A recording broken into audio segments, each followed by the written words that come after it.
Kung gusto mong maintindihan ang buhay, bisitahin mo ang 3 lugar na to. Una, ospital. Ituturo sa iyo na ang kalusugan ay kayamanan.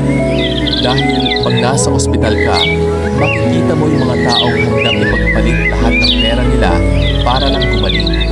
Yung simpleng paghinga, paglakad, pagkain, nagiging dasal na lang. Pangalawa, kulungan. Ituturo sa iyo na may kapalit ang bawat desisyon at ang kalayaan ay walang presyo. Dahil sa kulungan, iisa lang yung laman ng isip ng lahat. Sana nakinig ako. Sana hindi ko ginawa yun. Isang maling desisyon lang, buong buhay magbabago. Pangatlo, sementeryo.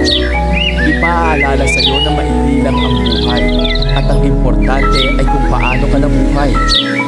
Dahil pag tumayo ka sa harap ng mga lapida, walang nakalagay doon na CEO o may-ari ng 10 bahay.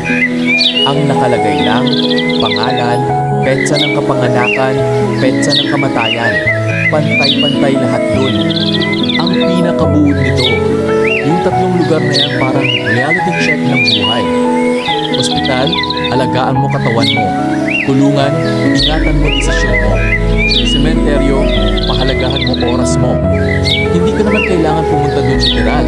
Minsan, sapat na yung pag-isipan lang natin sila para hindi na tayo magising sa pagsisisi.